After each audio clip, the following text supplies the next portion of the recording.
what did you want to be when you grew up? So I can give the stereotypical answer because I definitely wanted to be a rock star. Nice.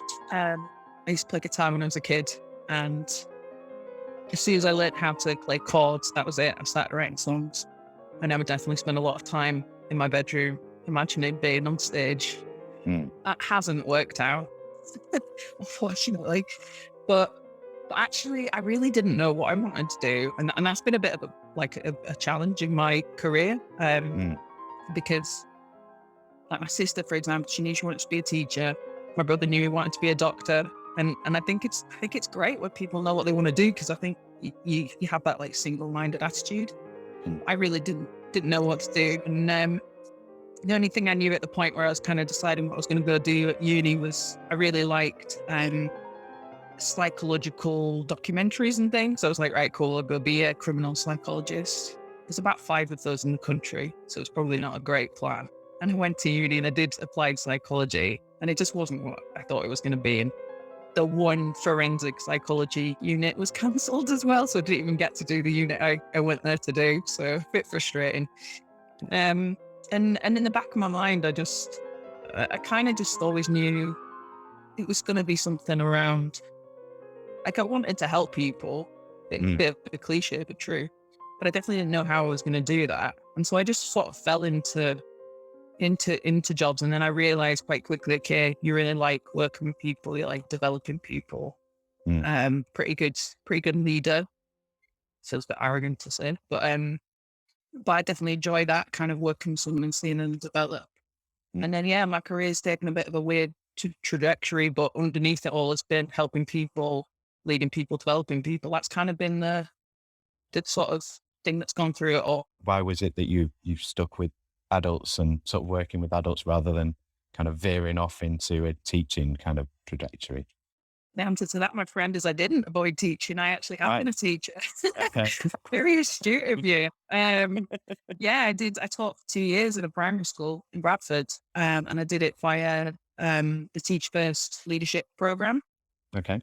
So that was about 6 years ago, and I loved it. I mean, I think my dad was a teacher, my aunt was a teacher, my cousin was a teacher. So I think there's always a bit of a thing where you resist it if your family has a lot of teachers in it. Sister's teaching. So, so when I left uni, I got a job at a bank, and then I went to stockbrokers. And at some point during that, I found Teach First, and I was like, oh, okay, there's a way to do this. I always thought I'd be a high school teacher. So it was a bit of a surprise to me to be a primary school teacher. And like I said, I did it for a couple of years, and it was amazing. Like a lot of the time, I couldn't even believe this was my job. I mean, kids were just hilarious. Yeah, you do such cool things, but then also really, really tough. And I always was like, I want to be a great teacher, and I didn't have it in me to commit as much as you need to in your personal life. Yeah. I was in my first properly serious relationship, and I was kind of in my late 20s, and I just wanted to enjoy my life. Yeah. And I think teachers are amazing. They have to give up an awful lot of their personal life to do it. And that just wasn't right for me at that time. Leeds. What is happening? Welcome to episode 25 of Working Hours, a show about a place called Leeds, a time called now, and an activity called work. My name is Simon, and you're listening to my guest, Anna Quinn-Martin. This is another Zoom interview recorded on the 26th of November, 2021. Hello again. How's it going? So, did you like that longer intro yesterday? Do you want more of that? Well, you're not getting much waffle today. Remember what I said yesterday, and please help me to build this show out. Like, share, follow, subscribe, support, and record for this podcast. Anna Quinn-Martin is a service manager for Linking Leeds, which is a citywide free social prescribing service which helps anyone to sort out practical or emotional problems that are affecting their health and well-being. They help around 500 people a month. Anna leads a team of around 50 people who work in the service supporting the people of Leeds. Linking Leeds links people to whatever support they need. To find out about Linking Leeds, go to linkingleeds.com or follow them on Twitter at Linking Leeds. So what is it that you are doing now then? So So after the teaching, I went to work for Teach First for 4 years as an operations manager. So that was great. It kind of combined. It's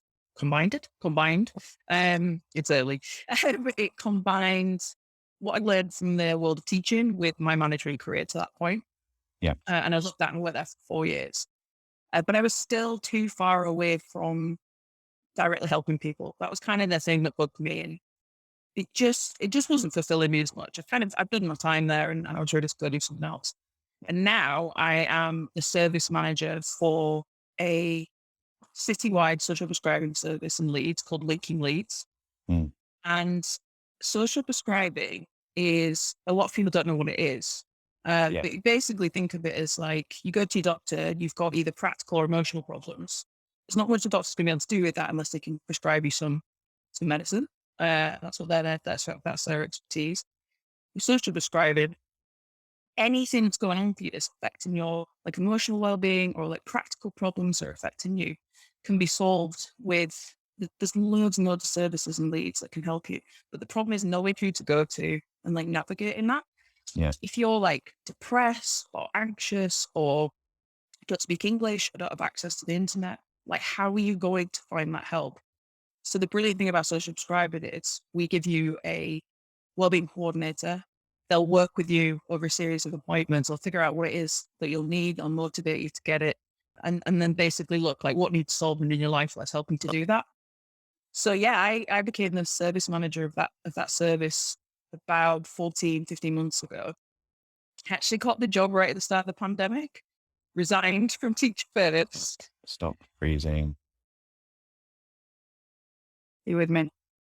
Yes, you're back. You're Freeze. back. Sorry, yeah, it froze on me. It was Sorry. really annoying. It was doing this yesterday. It's life, isn't it? This is Yeah. the world we live in now. Sorry. So where?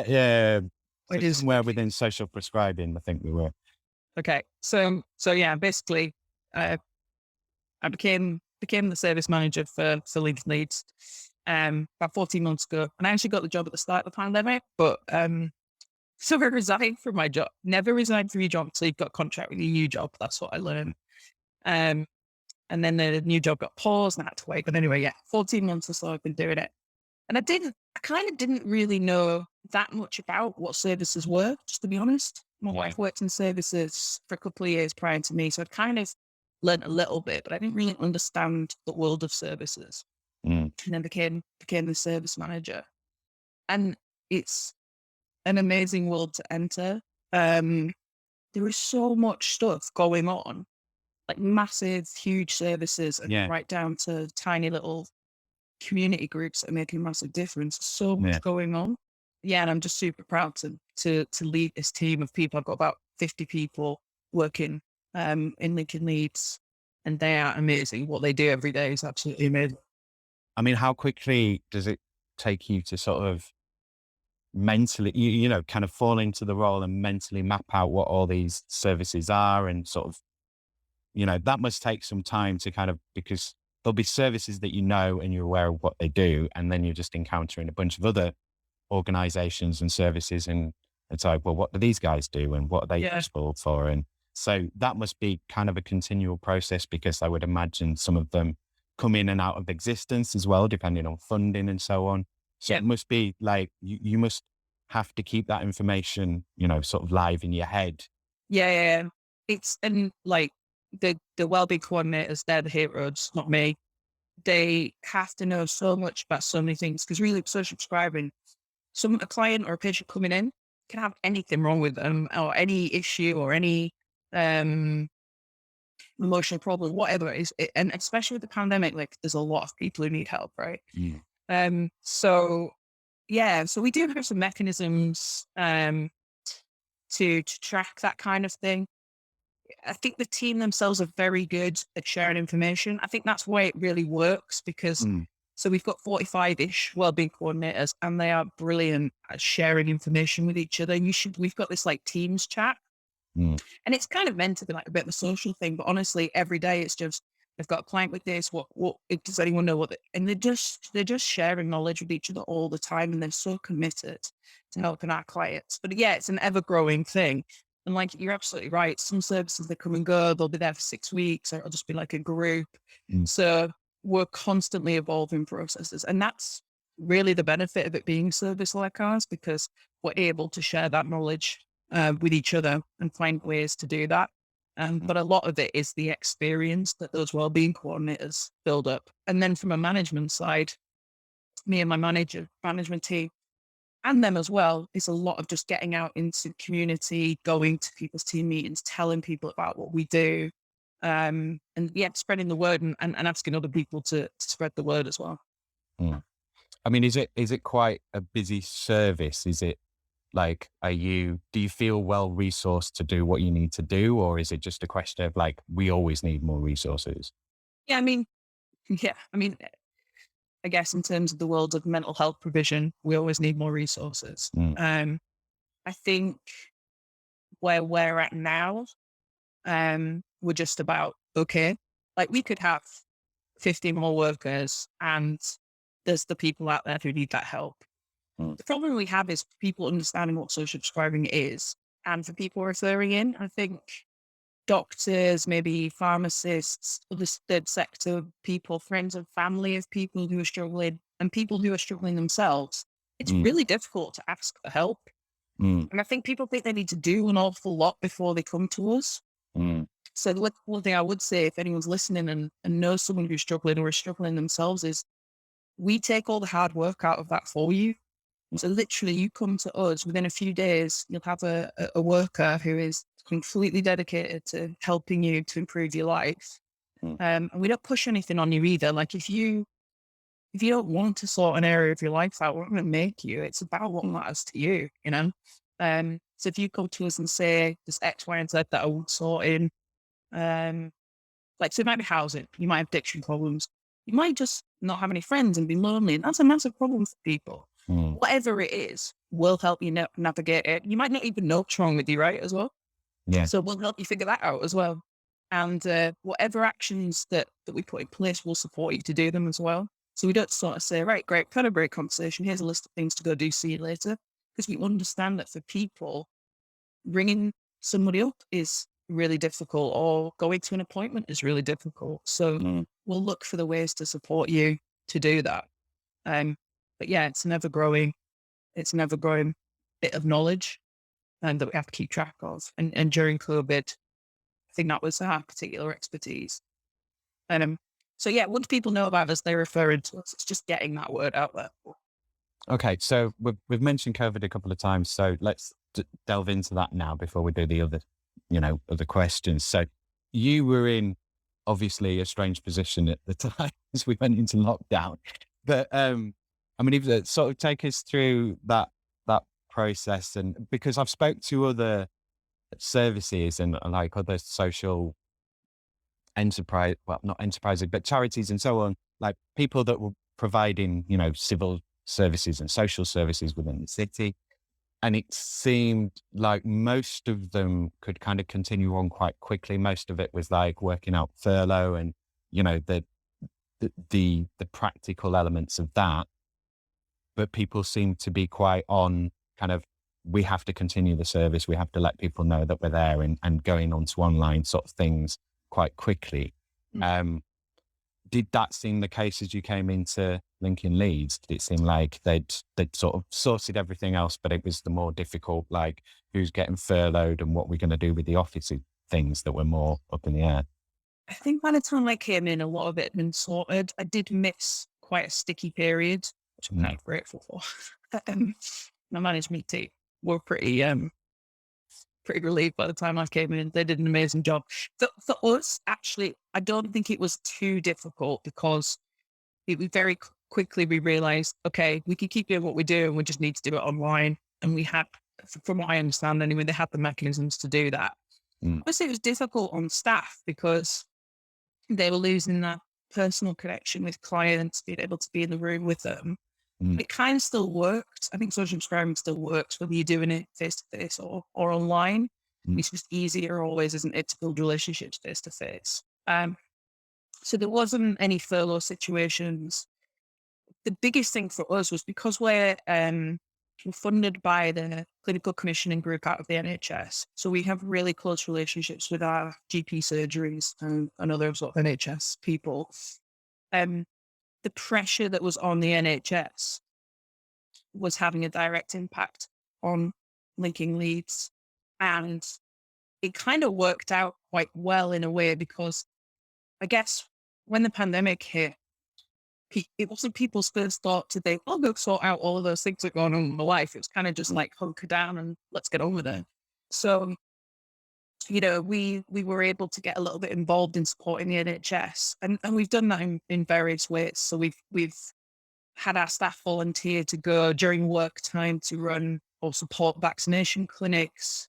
There was some work in the city for clinically extremely vulnerable people. Yeah, I said that wrong. Mm. And we took direct referrals from that helpline.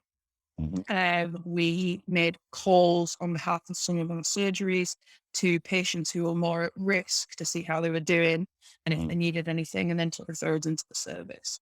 So, and it wasn't all perfect and we didn't get it all right and we didn't, but it was the best we could do at the time. And as it went on, as the situation went on and one side arrived, we were able to do that a little bit more. Mhm. Once we realized that this pandemic wasn't going anywhere, right? Yeah. So we were able to sort of get a lot more involved in helping. And now we're in a situation where our referral numbers are kind of where we want them to be. So we are having to pull a little bit away from that, but it's the right time because it's not like, it's not like the NHS is all sorted right now. Obviously, there's still massive pressure on them. But we can help by doing our jobs because actually, if you get social prescribing right, it reduces appointments into GP surgeries. It reduces Yeah. appointments into A&E. So it's like we might not be directly helping in that way, but actually, if you refer your patients to us, um, we'll be able to sort of the things that are going out for them. That's going to mean it's less likely that they're going to need your medical help. Yeah. It does. It just still really helps. Yeah. Because I mean, if you that's potentially hours and hours saved, isn't it? Of So like, yeah, that capacity could be used for something else now. yeah, definitely. And some people do literally they go to their GP surgery just to go somewhere, just to have some social connection. And Yeah. that's an awful situation for someone to be in, isn't it? So if Mm. we can help these people to figure out what they need to improve their life, get them connected to their community, help them to make some friends, or sort out practical problems for them, then yeah, they may not ever end up either medically unwell or just going to their surgery because they're lonely. Yeah. So what are the good things about the job? The things that sort of interest you and keep you doing it? So many good things. I have to say that because my manager listens to it. I mean, the team are brilliant. I'm so proud of them. I don't mean that patronizingly. I just genuinely think they're amazing. My management team underneath me, so I've got 3 locality managers and 3 seniors, um, do an outstanding job both looking after their teams and building connections across the city, going to various meetings and all sorts of things. They're just brilliant. Such a great group of people who are really committed. And then the wellbeing coordinators, just a phenomenal bunch of people. I mean, I say to them all the time, I don't know how they do their job. Mm. They're working with people who are really, really in need. And we're not a crisis service, but because of COVID, mainly, I think so many people who are suffering at the moment that having that constant contact with people who need your help is really emotionally exhausting. Yeah. So yeah, we try and do all sorts of things with our staff and make sure that they're okay. And we appreciate it's a tough job, but that's a huge, huge joy in it. And then yeah, I guess knowing that I'm using my work time doing something that matters, I think is a great part of it. Um, the actual work of it is stuff I enjoy. Um, I'm a bit of an organizer, so give me a spreadsheet and I'm happy.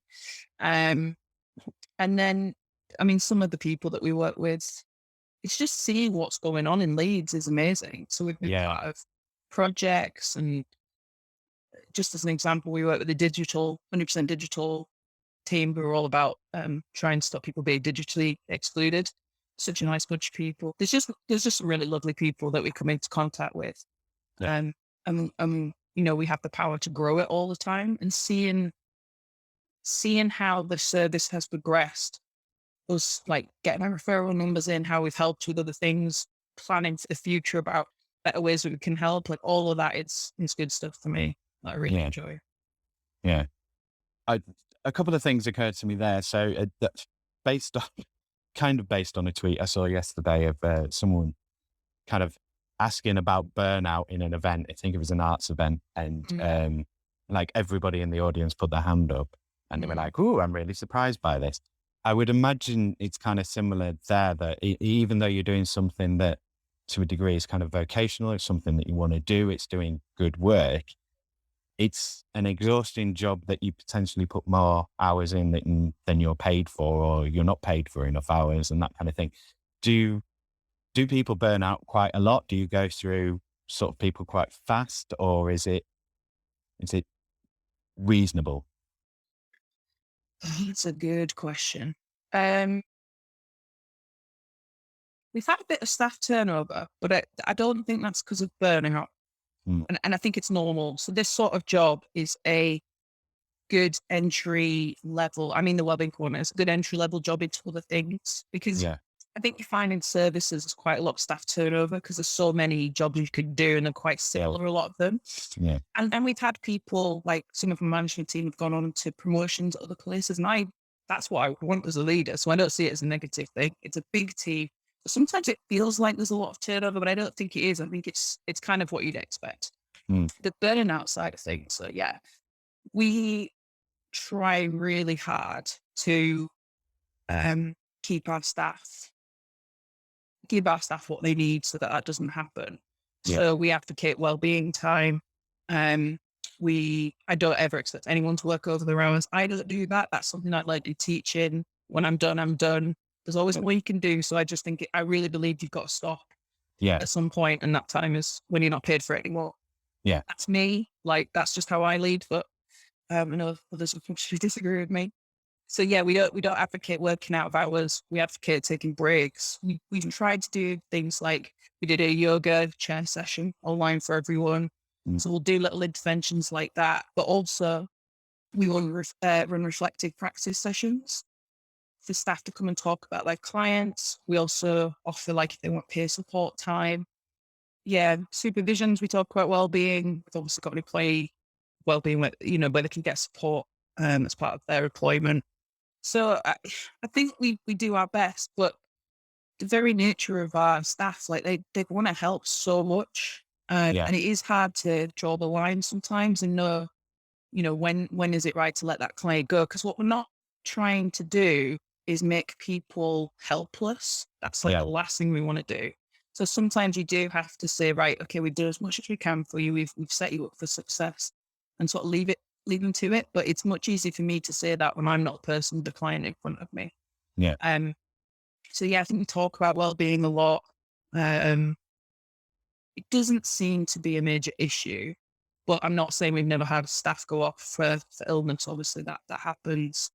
I think everybody, might have taken some personal days over the last couple of years. It's not a surprise to me. And we also advocate things like regularly taking your annual leave, yeah, flexible working, all that kind of stuff. So my kind of philosophy is to support people and make it as easy to work in this job as it possibly can be yeah, while still doing what we've got to do. yeah. Uh, I mean, is it fair to say that a lot of obviously this is for your well-being advisors and so on, but I would guess that the difficulties and frustrations of the job come from the things, the things that cause your service users to become service users.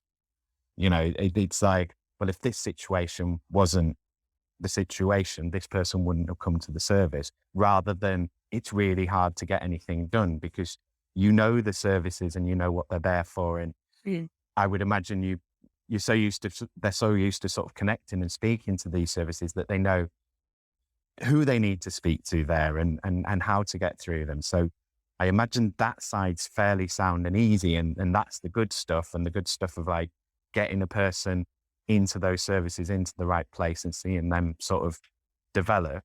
Mhm. Is that fair? Is it more the hard stuff is the reasons that people come into the service, the things like the isolation and stuff? I think it depends. So it's I mean, the system is broken.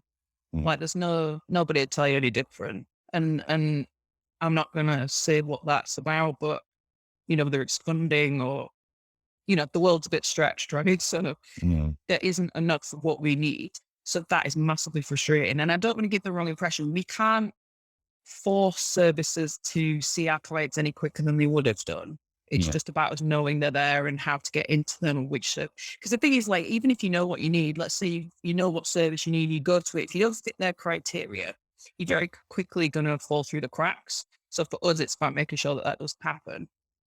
So I think it's really frustrating. There's this balance all the time that the wellbeing coordinators have to have between knowing that what's there for them, but maybe not being able to get it for them as quickly as we'd like Yeah. because most services are overprescribed.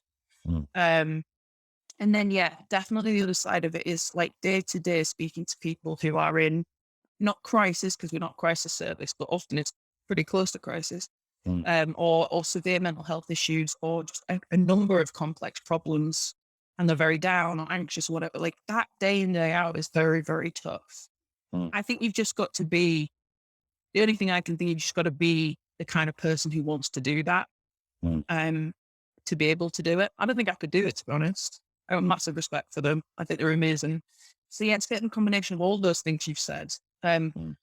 We do, however, build relationships with certain services, which means that maybe we get information a little bit more regularly from them Mm. and therefore we know what's going on and we can refer in. So that, yeah, it's definitely about keeping growing that knowledge all the time about what we can refer into and sharing it with each other. Because if we all worked separately, there wouldn't be that knowledge sharing. So that's really powerful. It's definitely not perfect. Okay, so I want to bring this onto you for a bit then. So in terms of kind of metrics and numbers that you've got to hit and the kind of accounting that you've got to do, because obviously you're doing something that, it's qualitative, not quantitative sort of thing. So evidencing what you're doing and how successful you are is obviously always difficult. Um, how is that? I mean, is it just made based on the amount of service users that you see and then their satisfaction ratings, or how do they measure it? Yeah. So we're a contracted service. So we have certain measures that we have to hit. It's quite funny because I was talking to my team the other day about there's a bit of a myth, I think, that I'm obsessed with our targets and things. And actually, I'm obsessed with client experience. And if we get our client experience right, our targets sort of sort themselves out. Yeah. But I think when you're talking about targets and stuff, staff members, they naturally feel uh, like worried. I think everyone's got a little bit, like I do as well, a little bit of like, am I going to be found out to not being able to do my Yeah. job? Yeah. So I think that kind of plays into a lot of these conversations. Because I was saying to them the other day, like, I don't put any pressure on my managers don't put any pressure on them, but it can feel like pressure. Mm. And personally, my personal view is that if we do right by our clients, KPIs will look after themselves. However, we obviously do have certain things that we've got to hit, and it's my responsibility to hit them. So we measure things like, yeah, how many referrals do we get? Where are we getting them from? Like how quickly are we contacting the client? Are we putting actions in place? And if so, how quickly are we doing them? And how quickly they come into the service? So it's kind of, they're all quality measures. Yeah. And then we also have kind of targets to hit around diversity because it's really, really important that we are helping people in all communities and all types of people.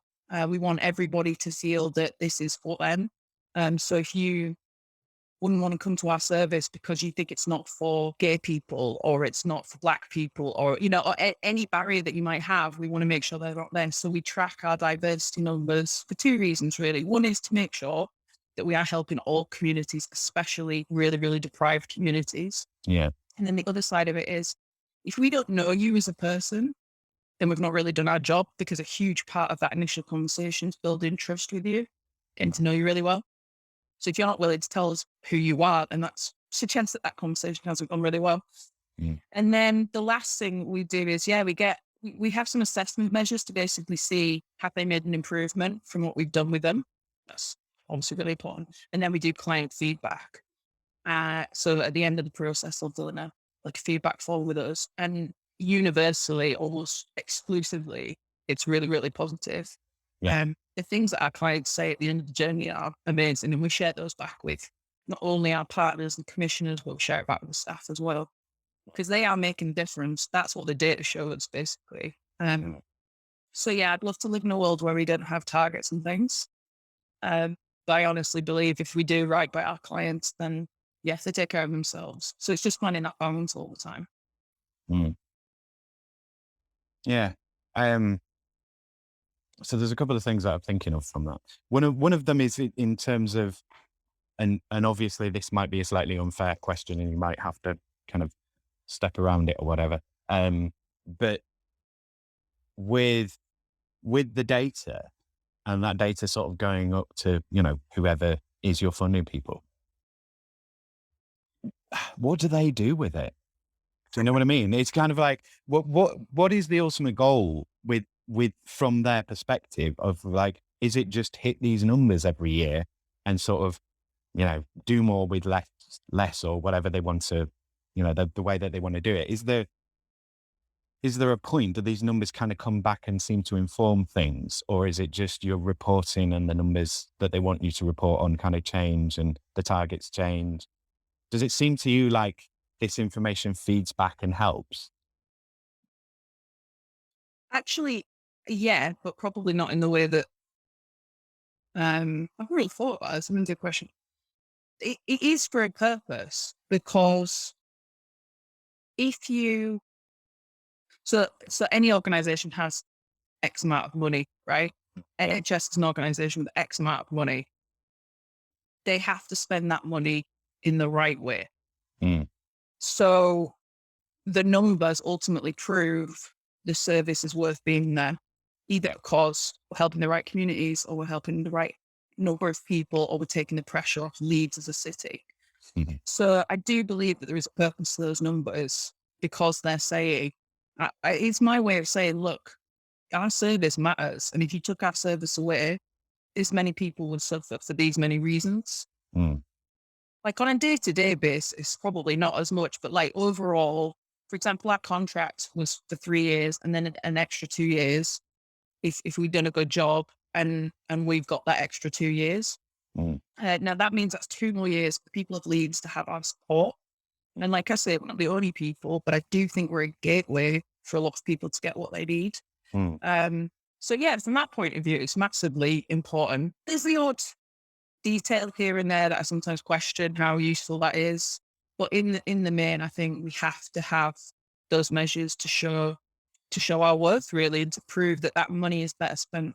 Because they could, for example, put all of that money into other roles, directly to GP surgeries or into something else that's not social prescribing.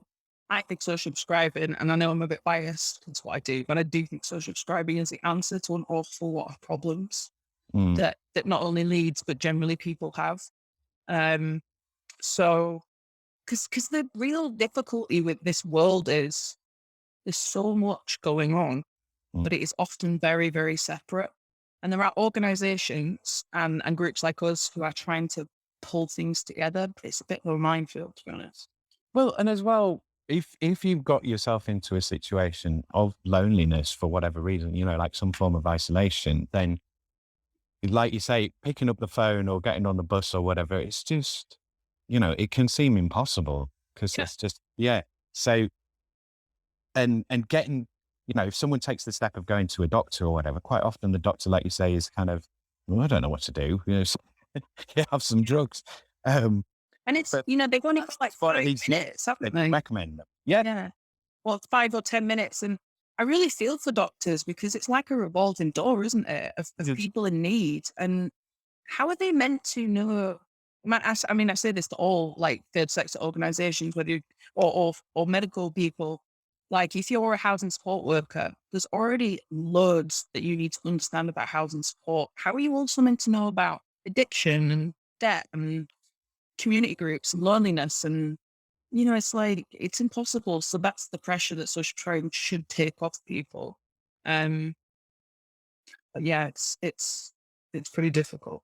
And I think it's the kind of job as well that you need that information in your head because, it's not a Google search. Like, it is a Google search to a degree, Mm. but that's not what the service is about. The service is about engaging with that person and helping, it's as much about helping them understand how to do it for themselves. Yeah. Of like, okay, well, we're going to go through it. I'm going to try this service first and this will refer you to this. And once you've seen someone do that, Yeah. if you get in that situation again, ideally you can do that for yourself.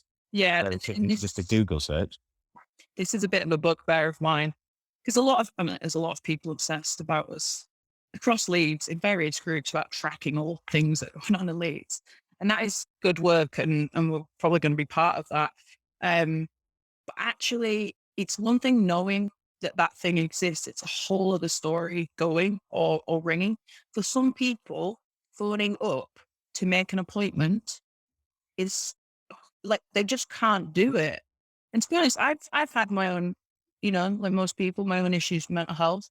And if you're depressed or anxious or whatever, the last thing that you're going to want to do is take that really vulnerable step to walk in the door of a community group that you want to join. It's really, really hard. I don't think you can underestimate how hard that is. And then also we've all been locked up for so long Yeah. that actually I think people's insecurities and difficulties with going out into the world have probably increased. Mm. I think the safety in home, and so if you get locked into your home for a few months, it's harder and harder to go out. And I also think it's a bit, some people have a very stereotypical idea of who it is that needs help. Yeah. When actually you could be like 85-year-old, lovely lady, living in an affluent area of Leeds, got a house, your home, your car, everything's fine. You've not seen anyone in 6 months. That's just as much of a problem for that person as someone who's got a load of complex issues at 21. So I think people asking for help is the first barrier. But the huge second barrier is where do I even start once I've accepted that I need some help? That is probably the point most people will stop. Yeah. And like you say, is because there are so many services, it is a minefield. It is, and it's overwhelming, because there's Yeah. just so many things. It's like, well, where do I start? Yeah. And I suppose, what was the other thing I was going to say there? Can't remember. It's gone. It might come back to me. Come on. So I'll go on to, I think this leads quite neatly into kind of, so it's basically what are the bad things, but I've chosen to reframe it in a kind of more positive way. So if you could do whatever you want, if there were three things you could change about work right now, what would they be? Other than being paid like three Way times as more. much, and all my staff being paid three times as much. Somebody's having three times as much resources. Yeah.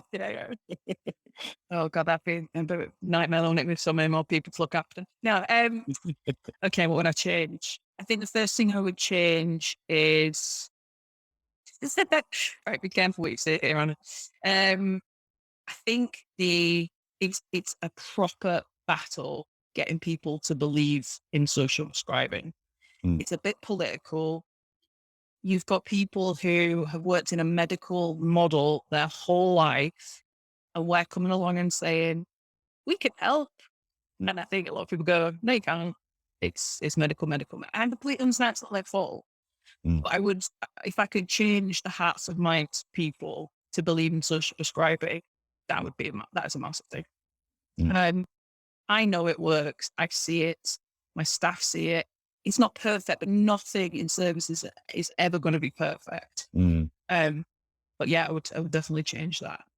Mm. I think the second thing is because we have so many people who are interested in what we do. So we've got everybody within the NHS, other third sector services, and pretty much anyone else you can think of in Leeds who's trying to do something.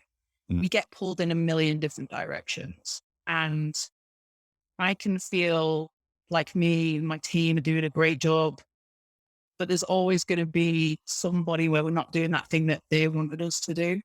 Mm. And it's really difficult for us because what we're trying to do all the time is keep pure to what social prescribing is and help out where we can with other things. But we also need to look after our staff and make sure that they're not overworked. Mm. And so it can be a very difficult balance for me.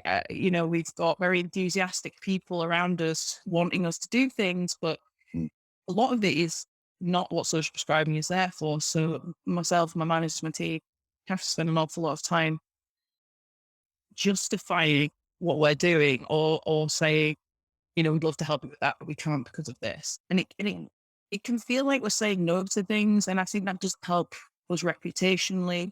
Mm. But I've got a service and a team of staff to protect. I'm going to protect our clients as well, because if Yeah. we go off and do a bunch of other things that isn't social prescribing, then that's 500 people a month who aren't getting social prescribing. Mm. So yeah, I'd love for that to be a bit more understood. It's personally quite difficult job because it feels like criticism a lot. Mm. I mean, no one likes to be criticized. So we're going along thinking we're doing, as good a job as we can. It's a bunch of flawed human beings, but we just seem to get a lot of criticism, and I don't think it's justified a lot. But to that person, we're not doing what they think we should be doing. Yeah. And also they're competing over, the limited funds of like, well, Yes. we could have that funding. Yes. Yeah. Definitely. Definitely that. That's the thing. And then I guess the other thing is I'd love, and this is more personal to me, I just love more time, but not as in overworking my hours, Mm. more time to be strategic and to be doing more of the leadership stuff that I love. My first few months, I mean, honestly, massive firefight. And then that was to do with COVID, and it's to do with things that had come before me. It's all ancient history. But it's still a job where, like, and I'm super organized and efficient. That's my thing. Mm. But it's still a job where it's like, there's not enough time for that stuff. I'm starting to get there now. I'm starting to work my leadership team. I'm starting to get more into that side of things again. That feels really good for me, because the more leadership I can do, the more leadership they will do. That has a direct effect on not only on staff, but our clients. Mm. But yeah, it just feels like there's always more to be asked of you. Yeah. So yeah. It's one of those areas as well where it's like the work is always to be done. It's kind of like the washing up. As soon as you've done it, you've got to do it again. Yeah. Yeah. And it's frustrating because I'm huge into, like, I'm obsessed with Brené Brown and listen to all of her podcasts. I mean, this is like a dream for me right now. I feel like I'm imagining the deal of her. I hope that's okay. That's fine with me. On her podcast, and I read all her books, and not only that, but she talks to people who've written books, and I read their books. I bought some of those books for our leadership team. They use it like a library. So yeah, I just want to be doing that stuff all the time. Mm. But of course, the like budget stuff comes. But that's all right, because I get to play about spreadsheets, so that's my other happy place.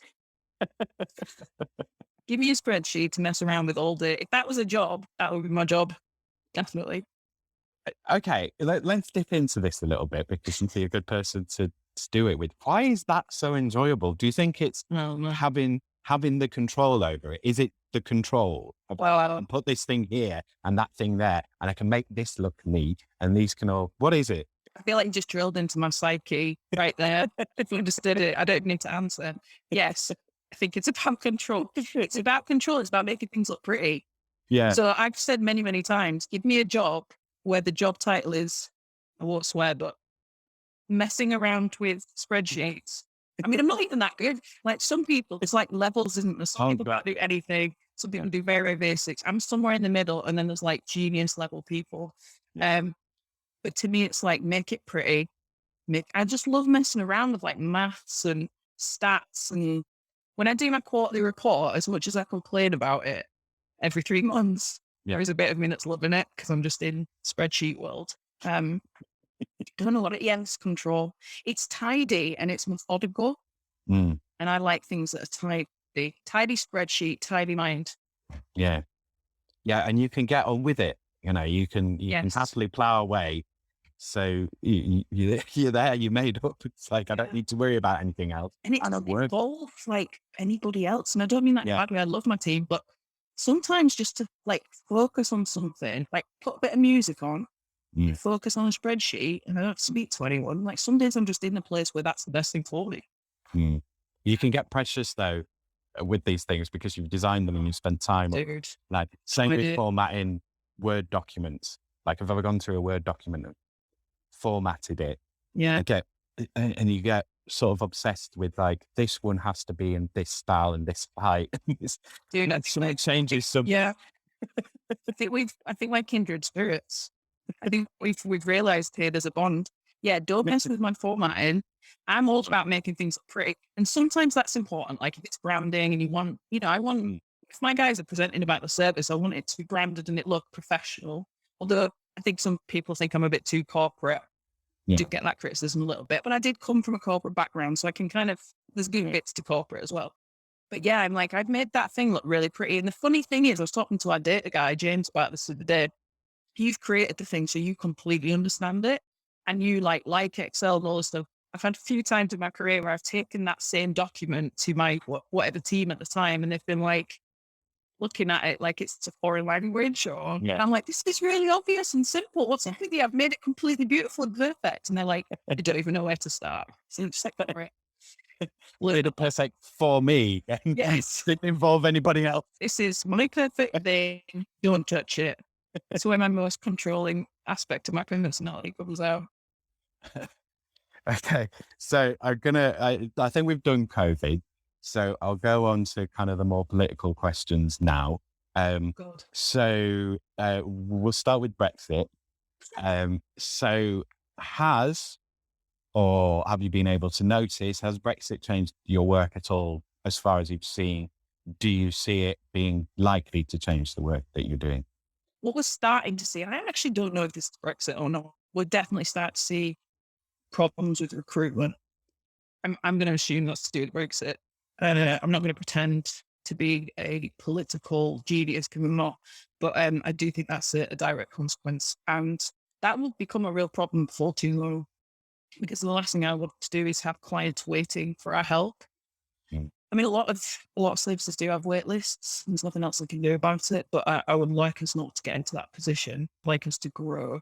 But if there aren't staff, if there are people willing to come and do this work, then that's going to get tricky. Now, what's interesting is 6 months ago, we'll get like 80 applications for a job. Yeah. Now we might only get a handful. So it's a pretty stark difference. And it's something that, I've heard within our industry and other industries is becoming a problem. We obviously saw it with petrol, didn't we? The petrol crisis. Yeah. God, it was really ironic, but we'd like literally filled up about 2 days before that happened, and we didn't know it was coming or anything. We felt very like, thank God for that. Very smug with our full tank of petrol. But yeah, like it's that's the only way I think it's affected us. I think, but I suppose there's always been a huge underserving of mental health services and the like. So with COVID and Brexit, no doubt that just means there's less and less money. So I guess that's that's the other area where that's going to continue to hit us over a long period of time. Mm. I remember Bill Bailey sort of talking about Brexit and kind of talking about, when in a restaurant or a bar or whatever, someone drops a load of glasses and everyone goes, "Way!" So it's kind of like that's what we've done as a country. It's like, oh, we've done a Brexit. Way! Yeah. And now what? My sister was on a bus like the day after Brexit, the day after we voted to be out. And these two teenagers, this just said something like, "Great, we can get all of these people out of our country." Mm. And I was just like, first of all, that's a disgraceful statement. Second of all, it's not going to work like that, sunshine. What's actually going to happen is you're going to struggle to go. You're going to be stuck in a long queue at the airport. That's how this is going to affect you. Like, it's just infuriating. I honestly, I don't know whether we're getting too much into it, but I honestly just don't think we should ever have been given that choice without a balanced, about a balanced set of information. I don't think it should ever have been a thing where it was this party versus this party. It should have been like, yes, let's let people make the decision, but here's an unbiased set of information that tells you exactly what we think is going to happen. Mm. This is what drives me mad about. Again, I'm going to mention Brené Brown. Like I said, obsessed. She always talks about. Gosh, can you imagine if I get sued for mentioning her on a thing? That'd almost be exciting, wouldn't it? Because I get to be in like a courtroom with her. And maybe I should do something. No, right. So she's always talking about how if you divide people, then there's no compassion. So Yep. we do it, you see it with racism, sexism, different countries. Mm. So when we have this idea of us versus them, Mm. then suddenly nobody is a human being. And it's very easy to be really unpleasant to people. Mm. And instead, if we go human being to human being, like let's say that you super racist and then you met, let's say, a black person and you got on with them, suddenly they're a human, they're not Yeah. black. So you melt down the distrust and everything once it's human being to human being. And I just feel like with political parties, it's always about, red versus blue or whatever, rather than what actually matters. It just drives me mad. I was thinking the other day, wouldn't it be great if we just didn't have political parties and it was all based on collaborative ways of working. But I think I see this in my job as well. Mm. Like the NHS versus third sector, they are different cultures. And I'm not going to say who's good and who's not. It's not simple as that. But my job is often trying to put those two cultures together and find a way through. Mm. And I'm like in the middle, just going, hey guys, let's work together. It's really hard. And my staff feel that as well. They're often invited to meetings and not really maybe listened to or empowered to talk about stuff. So I feel like I went off a bit of a rant there. That's all right. What happens with Brexit? Yeah. No, well, it can send people off radio. I was talking to someone and they were like, "Oh, can we get off Brexit now?" They just like taught themselves into just misery with it. Yeah, well, it does. I mean, if I'm honest, it makes me feel really sad about the world. And I know that like human beings are flawed. Like we're meant to be flawed. I don't think there's anything new about that statement, but it does make me sad. It does make me sad about people. But again, it's not people, is it? It's people in fear that make these decisions. They're in fear for their job, or they're in fear for, or in pain and anger. Like I mean, it's all relevant to whatever rubbish is put in front of our eyes by whatever algorithms. But I remember reading early on, like largely that was a vote against David Cameron. Yeah. It was a vote against what was going on and the way that we were going and so on. It was a foolish thing by him. And then there was like, with like the Scottish independence referendum, it had to be 60%. There was an amount that like, if this is going to change our direction in our policy, then it has to meet these criteria. They cut loads of people out of the vote. Like the whole thing was kind of shambolically run, but that's politics, Oh, shambolic. Yeah, well, it is. It's the thing, isn't it? Until someone, I mean, it's not one person is willing to actually blue sky think. I hate that phrase, but like blue sky think the whole system. It's not going to change. I've experienced this when I witnessed somebody get divorced, and I was like looking at paperwork. I was like, who has not updated this paperwork? It's like archaic. But that's the thing, isn't it? There's so much to fix in the world that, people aren't going to choose things that are really difficult to fix often. And the whole political system is not just our country. I mean, God, compared to most countries, it's amazing. But our whole political system is based on us not being told the truth. Like if you see politicians being interviewed, you can see them not tell it, like trying to find a way to not tell the truth or not to be honest. Yeah. I'm like, the only way we're ever going to move forward is if people just stop. It's become, I may have copied this from Brené Brown. Do you think if we like tweet Brené Brown in this, she'll listen to it and then she'll invite me on hers? Maybe both. Maybe. I need to write a book or something. Anyway, but oh no, I've totally forgotten what I was going to say. She's definitely not going to let me on if I can't remember what I was going to say. What was I saying? I don't know. I've forgotten now. So you were talking about Oh, I remembered. Yeah. Yes. Back on. Yeah. She was saying that politics, and she was talking about America, but I think it's true here, has become more about the long-term popularity of the individual politician than the party itself. And I think that's true. It's like, do we like Boris rather than do the values of the whole party or the team? Those are the things that are important to us, And we need our government to be better because it's, there's horrific things going on in that country. However, what I Because try, it affects our lives. yeah, but Basically. what I try to And how remember the- is yeah. it is just human beings though. And that's what I mean about, when we say us and them, like when you go, government is terrible. Politicians are terrible. You have forgotten that they are human beings doing their best and they will have the same fears and vulnerability and not wanting to be caught out as we do.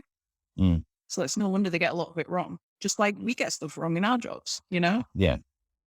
But Yeah. it's But a lot more at stake, isn't it? yeah, what they get wrong is potentially could lead to the extinction of the species, shortens our lives, reduces the standard of our quality of living. Okay, so I'm going to flip the other way now. I'm going to go, or should we keep it, since it's gone dark outside and it's a bit It gloomy? has gone really dark, hasn't it? Yeah, let's keep it a little bit gloomy for a bit. We'll do climate change and then we'll come to universal basic income to finish on.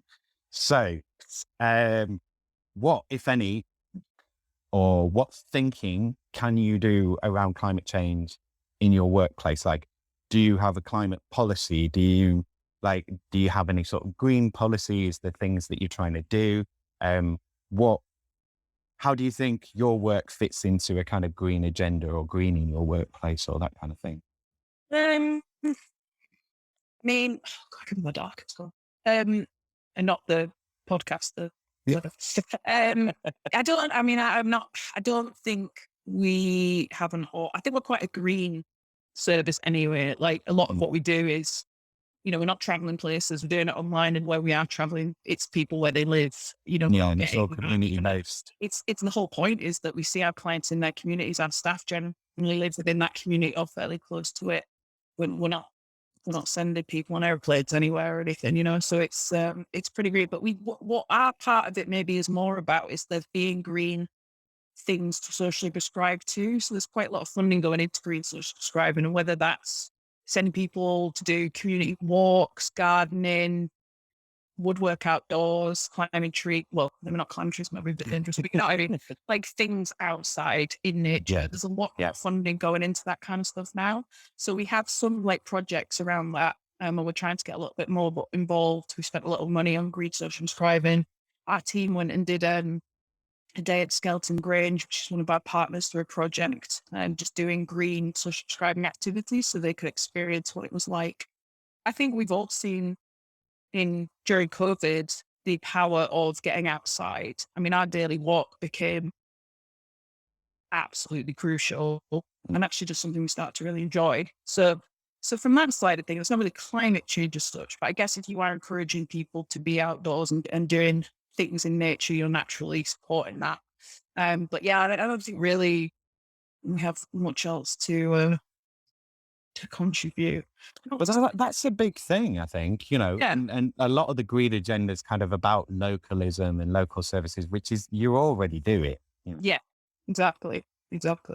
Yeah, I mean, and just making people happier, having them more ingrained in their community. One of the things that you find if you get social prescribing right is people get more into their community and then they start setting up things as well. Yeah. So it has like a really positive knock-on effect. Yeah.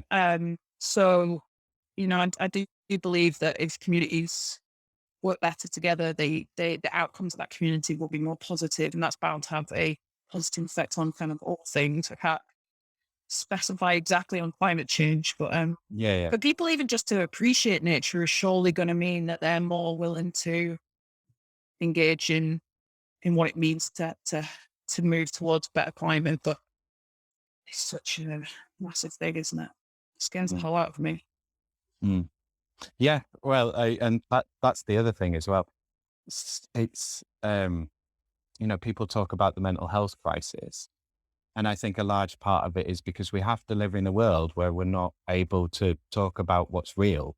Yeah. But it's just like we have to pretend climate change is not happening, and we have to pretend that we're not doing anything about it other than making it worse. We have to pretend that Edward Snowden doesn't exist. We have to pretend that the WMDs were founded. It's kind of like, but that disconnect at that level, because it's so prevalent, I think that has such an effect on people. Yeah. from going down QAnon rabbit holes to, to being severely depressed to sort of everything in between. I think that's a huge factor in it. And the fact that, you see it more now, but there doesn't seem to be spaces for people who are like, this climate change thing's pretty terrifying, isn't it?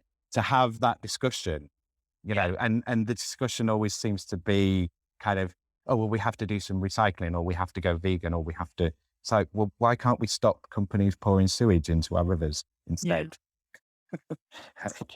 Yeah, it's a real, I mean, holding people to account is not what we do. We blame people instead. There's a big difference between that. Quoting certain person saying that. I'm pretty sure she's going to employ me after this. That's what I'm aiming for. Brenna Brown, if you're listening. I mean, not that I'd leave Linking Leeds. I'm saying I've to do any project. Yeah, I think it's terrifying. I think people are really scared. I think when people are scared of things, they avoid it. That seems to be human nature that I've noticed. So, and I think we do feel powerless. And a lot of people don't trust the system, right? So what we've talk about politicians not telling the truth. I guess some people think, why should I believe climate change? I don't believe anything else they're saying. Yeah. And I think because it's terrifying, we avoid it and we go, this isn't true. Yeah. And it takes collective responsibility, which I think is the hardest thing to achieve. Because again, human beings, I think intrinsically we're pretty flawed, pretty selfish. We just are, and that's not our fault. That's just what human beings are. So to create collective responsibility is pretty difficult. And you do think, and I thought it, and I feel ashamed to say it, but you do think, why bother if no one else is? And then you blame everyone else. So yeah. I mean, I'm doing my bit. I haven't got any kids, I'm not vegan. I'll consider it, but I pretty much like cheeseburgers too much, so that's going to be difficult. But yeah, it is, isn't it? And I think we can also shame ourselves a lot. We're not doing enough, but then that all that shame leads to is more shame. And you are absolutely right that nobody is willing to talk about, or not many people are willing to talk about how they really feel about things. And I'm just as bad for that as anybody. Trying to be like vulnerable with people and say, this is what I'm scared of, and I need help here. And it's hard because our society says, like, look at Instagram, look at Facebook. Sorry for not meant to mention things. Like, look how perfect my life is. Yeah. That's the message, isn't it? Don't be weak. Keep going. Face the grind. Work all the hours. I mean, do it perfectly. Look perfect. Like, yeah. Do you remember in the 90s when it was sort of, I think it was Windows 95, and all the advertising was like, work smarter, not harder. What happened to that? Where did that go? Yeah, now it's just like, work harder, work harder. Work harder, work harder. All the time for no money, just work. Everybody's obsessed with saying how busy they are. So busy, so busy. I'm like, no, I'm not. I'm taking some time for myself. I have to do that because I'm not willing to live like that anymore. I've done myself a lot of damage trying to live up to, and it's still something I struggle with, but just trying to live up to like society's expectations of both women and people. I think, men are told you've got to be strong. Women are told, look pretty and do everything. Don't make it look like it's hard work. And, the values that I have, I can't do anything about as such, but like those values are part of our society, aren't they? So when you actually say, oh, and take a bit of time for myself, often people aren't very comfortable with that. So there's so much going on. We're such complex people, aren't we? Yeah. Well, that's the other thing, we because we're pattern spotters, we kind of want everything to fit neatly into a nice little box, but that's not the reality. And spreadsheets, isn't it? Yeah. There you go. Nice boxes and tidy colours. Yeah. Yeah. And you want nice, tidy reports, and you want a nice row of neat numbers that make sense, and you don't have to worry about anything else. But, people are behind that, and there's a whole mess of emotions and crazy actions and all sorts of wild things going on. Yeah. Okay. So we'll go into slightly happier territory here. So I want to discuss a universal basic income. So if there was a UBI, would you still work? And if you would still work, would you still do the same job? So you'd be getting paid, like a stipend of enough to live on each month. would you still be interested in doing the same role? I'll just chuckle at that. It's Like kind to of say different. yes, Yeah. but I don't know. I mean, I'm a bit, one of my major character flaws, and I have several, is being obsessed with money and having as much money as possible. I think it gives me a sense of safety. So I can be money oriented. Having said that, I earned more than before I came to this job. Like when I went into teaching, I could cut my salary in half. So I can't be that money oriented because I've made other choices. Um, I don't know. I don't know if I can say yes to that honestly. What I would love is that I just think what people are paid is messed up. Mm, So, like I said to my team sometimes, like the wellbeing coordinators, like they should earn as much as me, nurses, doctors, but also the people who you just don't see that are doing a really, really, really tough jobs all the time because like care workers and nurse people working nursing homes. My mum was a nurse and midwife, matron in a nursing home for a lot of years. These jobs are so important and you need to be such a special person to do them. But working a like bank, and there's nothing wrong with that work. Those people are doing, doing a great job, but they need to exist. they need to exist. But like, why do we place importance on or financial reward on that job? And the person who's wiping your grandmother's bum and looking after her in hospital or wherever and not, not being paid anywhere near that amount. It's all about where the money's at, isn't it? But Mm, I think I don't necessarily think that I don't know if I agree with the principle of the single salary or whatever you want to call it, but I do think the way that we reward certain types of jobs needs really looking at. mm, I just think, yeah, care worker in a home earning hardly anything, uh, what they're doing is so much more important to people. But yeah, we need the financial systems, we need all of that good stuff as well. mm. So it's definitely easier said than done. Yeah. But we don't need to reward them for, losing half the world's wealth and things like that. Those kind of behaviors aren't good. I'm sensing some anger. Yeah. Um, yeah. It's people, isn't it? I keep coming back to this. I know maybe like such a defender of people, but everybody's just a scared little child, really. I think we need more empathy, but we also need accountability. Yeah. That's the bit that's missing. What we do is we blame rather than hold people to account. Yeah. Yeah. Yeah. And the blame is placed on like individuals rather than on the systems that have made those individuals take those actions and incentivize them to take those actions. Yeah, I mean, if you're up for a massive bonus or whatever it is, you're not going to go, for the collective conscience, we're not going to accept that. You're gonna take it and you're gonna buy a sports car. Mm, Where's my sports car? That's what I would do. mm.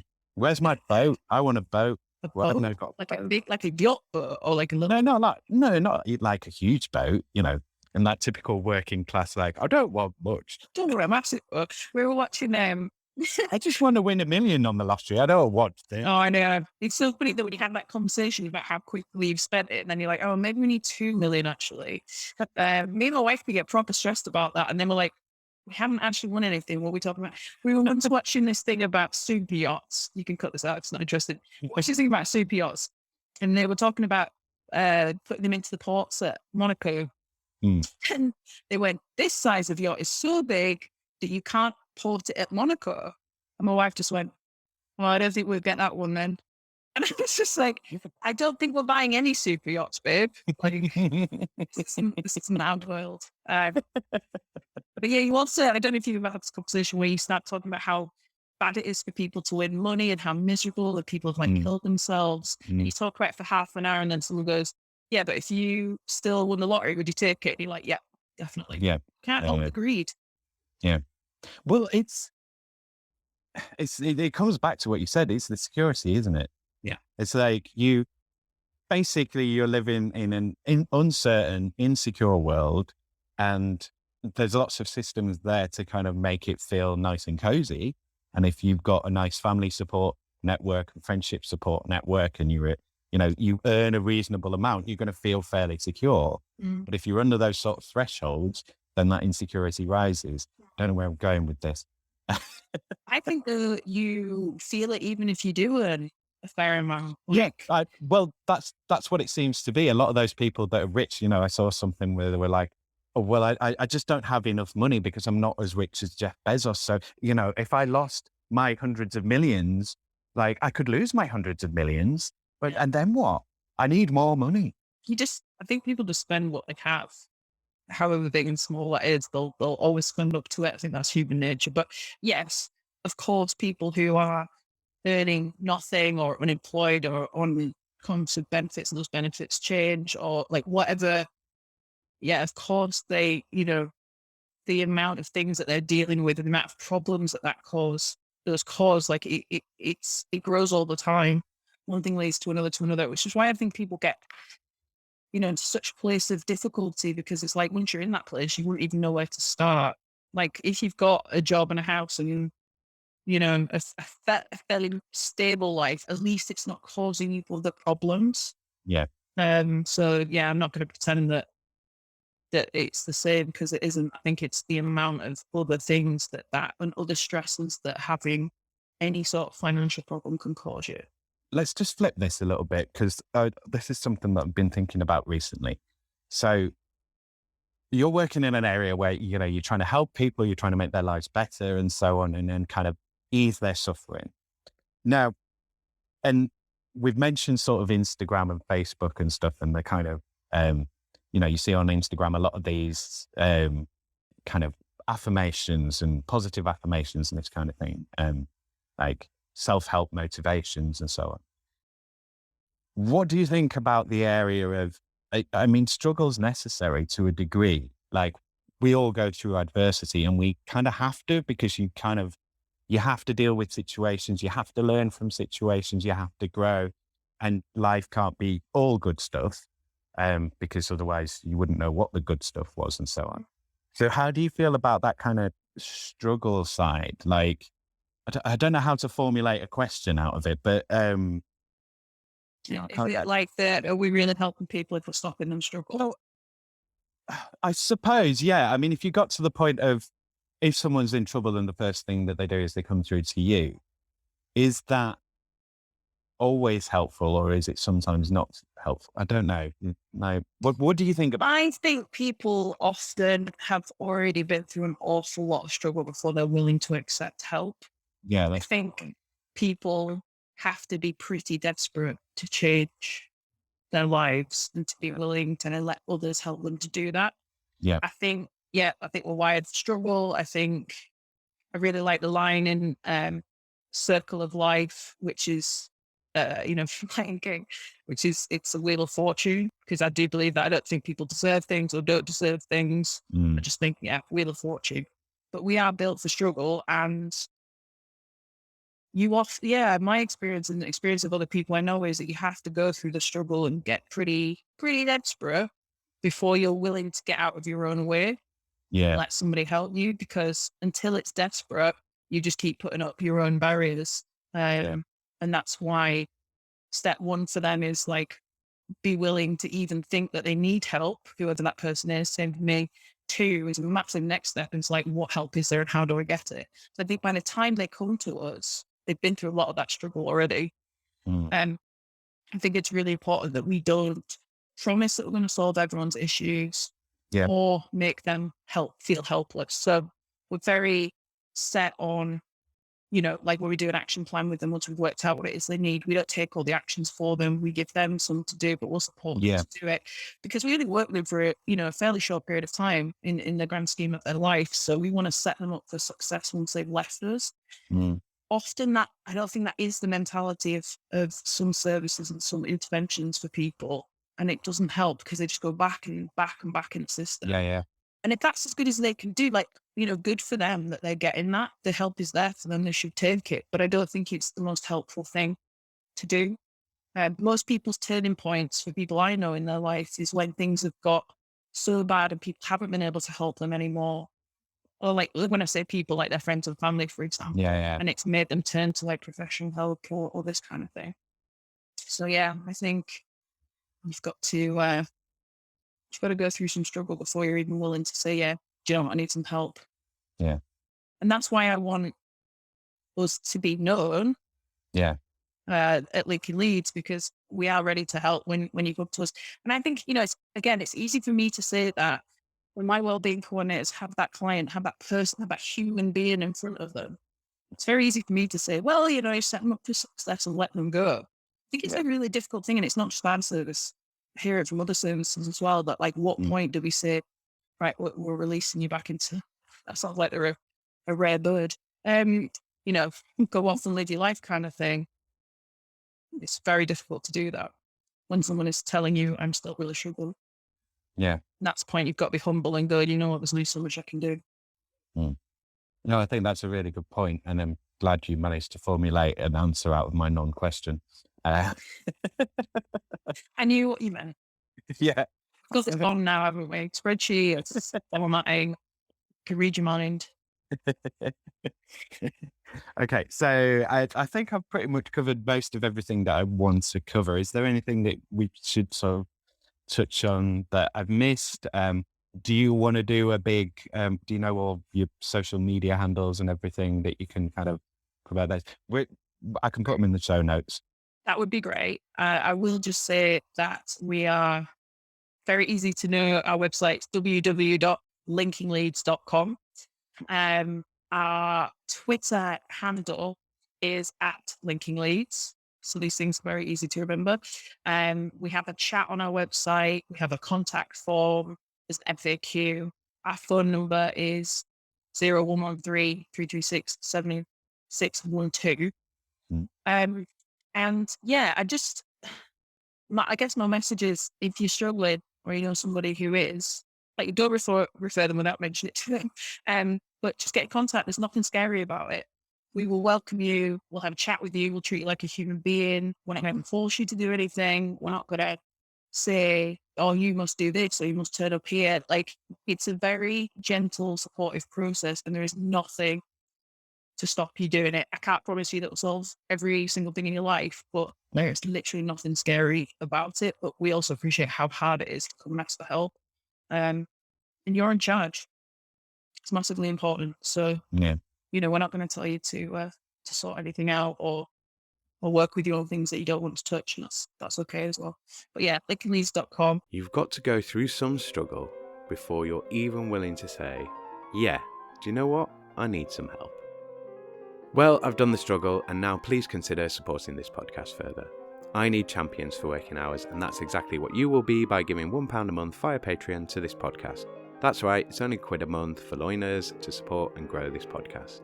Go to www.patreon.com/workinghourspod to sign up and offer regular support. Thank you again to Anna for being my guest. Thank you again to all my guests, and thanks to you, Buggerlugs, for listening to this. So, if you are listening to this, then I assume that you have some connection to Leeds, like living here or being from here. If you're that person in Leeds or from Leeds and you haven't done a record for this yet, send me a message now and let's record your working hours session. Email this podcast, workinghourspod@western-studios.com, with a short bio and some suggestions of your availability. Or just send me your feedback, questions, comments, or queries. You can follow this show on Twitter @WorkingHours3 and on Instagram @WorkingHoursPodLeeds. I'm really interested to hear from anyone in Leeds or from Leeds in whatever industry, sector or role you are in. What is your experience? How do you feel about work? What do you like and not like? What do you do, Leeds? Please remember to like, share, follow and subscribe to this show. Next time on Working Hours, I'll be talking to Ed from, among other things, South Leeds Life. Come back tomorrow for that same Leeds channel. Working Hours is presented, edited and recorded by Simon Treen for Western Studios Leeds Limited. The music was The Bees from Chopin's Etudes, which is in the public domain and was taken from museopen.org.